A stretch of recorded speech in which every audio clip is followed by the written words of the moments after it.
আমরা জানি যে একটি রাজনৈতিক দল গঠন হয় মূলত ক্ষমতাকে অর্জন করে পার্লামেন্টে গিয়ে নিজেদের আদর্শ বাস্তবায়ন করা। এটি হলো একটি রাজনৈতিক দল গঠনের মূল টার্গেট, উদ্দেশ্য এবং লক্ষ্য।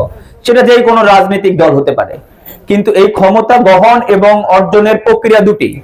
একটি হলো শুধুই ক্ষমতা অর্জন করা, আমার কোনো নীতি থাকবে না, আদর্শ থাকবে না, উদ্দেশ্য থাকবে না। এই প্রক্রিয়ায় আমি যে কোনো ভাবেও পাওয়ার অর্জন করব, অর্থ কামাবো, পাওয়ার এক্সারসাইজ করব। আরেকটি ওয়ে হলো আদর্শিক ভিত্তিতে আমি একটি রাজনৈতিক দল পরিচালনা করব, যে আমার যেখানে লক্ষ্য এবং উদ্দেশ্য থাকবে একটি আদর্শকে বাস্তবায়ন করা। এই আদর্শের মাধ্যমে আমি কর্মী গঠন করব, আদর্শের মাধ্যমে আমি একটা সমাজ গঠন করব এবং আদর্শের মাধ্যমে আমি একটা রাষ্ট্র গঠন করব। জামাতে ইসলামী এই ক্ষেত্রে সেকেন্ড অপশনটা রাজনীতি করে। তারা একটি আদর্শ ভিত্তিক রাজনীতি করে এবং সমাজে একটি আদর্শকে প্রমোট করতে চায়। আমরা সেই আদর্শের রাজনৈতিক দাওয়াত নিয়ে আপনাদের মধ্যে উপস্থিত হয়েছি। সম্মানিত উপস্থিতি, আপনারা এখানে যারা আছেন সকলেই অবগত আছেন জামাতে ইসলামীর রাজনীতি অন্যদের রাজনীতির চাইতে একটু আলাদা। এই রাজনীতি মারামারি, টেন্ডারবাজি, খুন, রাহাজানি এই ধরনের প্র্যাকটিস, এই ধরনের চর্চা করে না।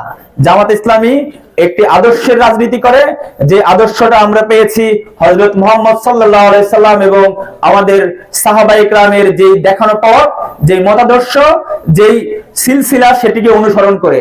আর জামাতে ইসলাম বাংলাদেশে কি রাজনীতি করতে চায়, কি আদর্শ প্রতিষ্ঠিত করতে চায়, এটা যদি আমাদের প্রশ্ন হয় তাহলে আমরা বলবো জামাতে ইসলাম সেই আদর্শ প্রতিষ্ঠিত করতে চায় যে আদর্শ প্রতিষ্ঠিত করার জন্য হযরত বেলালকে মরুভূমিতে উত্তপ্ত বালিকার নির্যাতন সহ্য করতে হয়েছে, খোবাইব খাব্বাবকে নির্যাতনের নিষ্পেষণে জর্জরিত হয়েছে। যে আদর্শ থেকে তাদেরকে বিচ্যুত করতে পারেনি, সেই আদর্শিক রাজনীতি, সেই আদর্শিক সিলসিলা সমাজে প্রচলন করাই জামাতে ইসলামের লক্ষ্য। এই লক্ষ্যকে প্রতিষ্ঠিত করার জন্য জামাতে ইসলামী তার কর্মী বাহিনীদেরকে গড়ে তুলতে চায়, তার সমর্থকদেরকে গড়ে তুলতে চায়, তার নেতৃবৃন্দকে প্রতিষ্ঠিত করতে চায়। আমরা যদি একটি হাদিসের দিকে তাকাই, আপনারা জানেন ইসলাম যখন প্রথম যুগে ছিল, সাহাবায়ে কেরামের সংখ্যা যখন অনেক কম ছিল, সেই সময় আল্লাহর রাসূল কিন্তু ঘোষণা দিয়েছিল এমন একটি সময় আসবে যে সময় সানা থেকে হাজরা মাউত পর্যন্ত একজন নারী নিরাপদে ভ্রমণ করবে, কিন্তু আল্লাহর ভয় ছাড়া কোনো ভয় তার মধ্যে থাকবে না। সেটি তখনই হবে যখন এই সমাজে ইসলামিক সমাজ হবে, যখন ইসলাম প্রতিষ্ঠিত হবে। সেই সমাজের স্বপ্ন দেখানোর জন্য আল্লাহর রাসূল শুধু ঘোষণা দিয়ে থেমে যাননি, তিনি তার যোগ্য নেতৃত্ব এবং কর্মী বাহিনী তৈরি করতে পেরেছিল। আপনারা জানেন আল্লাহর রাসূল সাল্লাল্লাহু আলাইহি সাল্লাম যখন মদিনায় হিজরত করে যায়, সেই সময় মদিনার ছোট ছোট বাচ্চারা এসে বলেছিল এটা আমাদের আল্লাহর রাসূল হযরত মুহাম্মদ সাল্লাল্লাহু আলাইহি সাল্লাম। যেই মহিলারা কোনোদিন আল্লাহর রাসূলকে দেখে নাই, তারাও বলেছিল এটা হযরত মুহাম্মদ সাল্লাল্লাহু আলাইহি সাল্লাম। তাদেরকে জিজ্ঞেস করা হলো তোমরা তো হযরত মুহাম্মদ সাল্লাল্লাহু আলাইহি সাল্লামকে কোনোদিন দেখো নাই, তোমরা কিভাবে জানলা এই ব্যক্তি সেই ব্যক্তি? তারা বলল আল্লাহর রাসূল তার যেই সঙ্গীদেরকে এই মদিনা ইসলাম প্রচার এবং বুঝার জন্য পাঠিয়েছিল, সেই মুসাব রাদিয়াল্লাহু তাআলা থেকে বিলাল রাদিয়াল্লাহু তাআলা পর্যন্ত, তারা মদিনাবাসীকে এমন ভাবে ইসলাম বুঝিয়েছে, এমন ভাবে ইসলাম শিখিয়েছে, আল্লাহর রাসূলের অবয়ব কেমন, দেখতে কেমন, কথা বলে কিভাবে, আল্লাহর রাসূলের চুল কেমন, চরিত্র কেমন, প্রত্যেকটা বিধানকে ইসলামকে এমন ভাবে ফুটিয়ে তুলেছিল, আল্লাহর রাসূলকে গিয়ে সেখানে পরিচয় দিতে হয়নি যে আমি আল্লাহর রাসূল। সম্মানিত উপস্থিতি, জামাতে ইসলাম এই ধরনের ইসলামিক কর্মী তৈরি করতে চায়। তারা শুধু দলীয় কর্মী না, একজন আদর্শিক কর্মী যিনি ইসলামের বুঝে বুঝান্বিত হয়ে নিজে পরিবর্তন হওয়ার মাধ্যমে সমাজ পরিবর্তন করার মতো অঙ্গীকারবদ্ধ হয়ে সমাজকে পরিবর্তন করে দিতে পারবে, এই আদর্শিক রাজনীতিকে নিয়ে জামাত ইসলাম রাজনীতি করে। দ্বিতীয়ত কথা, এই রাজনীতি করার জন্য জামাত ইসলাম কি স্ট্র্যাটেজি ফলো করছে? আমাদের আমিরে জামাত ডক্টর শফিকুর রহমান সাহেবের বক্তব্য যদি আপনারা ফলো করেন, ডক্টর শফিকুর রহমানকে যখন বিদেশের দূতরা এসে প্রশ্ন করেছে, বিভিন্ন মন্ত্রণালয়ে তাদেরকে ডেকে বিদেশে সফরের জন্য বলেছে, তিনি বলেছে আপনারা আমাদেরকে দাওয়াত দিচ্ছেন, ওয়েলকাম। আমরা বাংলাদেশে আদার যে ইসলামিক ঘরানার দল আছে, বাংলাদেশে হেফাজতে ইসলাম আছে, বাংলাদেশে খেলাফতে মজলিস আছে, সব আদার যে ইসলামিক দল আছে তাদেরকে ইনভাইট করেন, রাশিয়া হোক, চীন হোক। আমরা যদি সেখানে যাই, সেখানে যদি আরো 5টি ইসলামিক দল যায়, তারা ইসলামের কথাকে বুলন্ডিত করতে পারবে।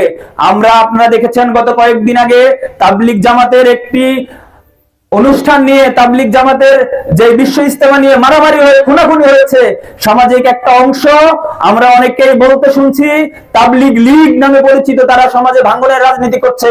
কিন্তু আমরা সেই ভাঙনের রাজনীতিক ঊর্ধ্বে উঠে একটি পরিবর্তিত বাংলাদেশ গঠন করার জন্য, আগামী দিনে ঐক্য, ন্যায় এবং ইনসাফের বাংলাদেশ গঠন করার জন্য একটি ঐক্যবদ্ধ সমাজ বন্ধনের কাজকে সামনে নিয়ে এই সমাজের সকলকে নিয়ে আমরা এগিয়ে যেতে চাই। কিন্তু আমরা চাইলেই তো হবে না। আপনারা লক্ষ্য করেছেন সমাজের পালাতক শকুনরা আস্তে আস্তে সমাজে আবার আসার চেষ্টা করছে, তারা আবার সমাজ ভাঙ্গনের কাজে লিপ্ত হওয়ার জন্য চেষ্টা করছে। আপনাদেরকে সতর্ক থাকতে হবে, সজাগ থাকতে হবে। এই যে আন্দোলন এবং রক্ত দিয়ে 5ই আগস্টে আমরা একটা পরিবর্তিত বাংলাদেশ পেয়েছি, এরপরে আমরা আর কোনো হায়নাদেরকে এই জমিনে আবার নতুন করে রক্ত পিপাসু উন্মোদনা হয়ে আমাদের রক্তকে বিলিয়ে দিতে দিব না। আমরা আবার সেই আয়না ঘরে ফিরে যেতে দিব না। আমরা আবার সেই জুলুম এবং নির্যাতনের বাংলাদেশে ফিরে যাব না।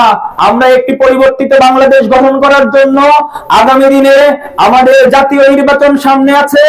এই নির্বাচনের আগে আমরা আমাদের এই আজকের যে কমিটি গঠন হবে, এই কমিটির যারা দায়িত্বে আসবেন, তারা এই সমাজকে একা পরিবর্তন করা সম্ভব না।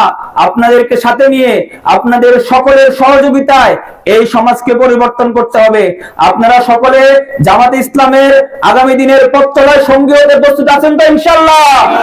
আপনাদের এই পরিবর্তনের অঙ্গীকার নিয়ে আগামী দিনে এই জনপদকে পরিবর্তনের অঙ্গীকার দিয়ে আগামী দিনে যে নেতৃত্ব আসবে, আমাদের এই নেতৃত্বের মাধ্যমে আগামী দিনে বড়াইগ্রাম গুরদাসপুর আসনের আমাদের জামাত ইসলাম মনোনীত এমপি প্রার্থী আব্দুল হাকিমকে জাতীয় সংসদের এমপি নির্বাচন করে এই সমাজ পরিবর্তন করার জন্য ঐক্যবদ্ধ আছেন তো আপনারা ইনশাআল্লাহ? এই আশাবাদ ব্যক্ত করে আপনাদের সকলকে ধন্যবাদ জানিয়ে আমি আমার বক্তব্য শেষ করছি। আসসালামু আলাইকুম।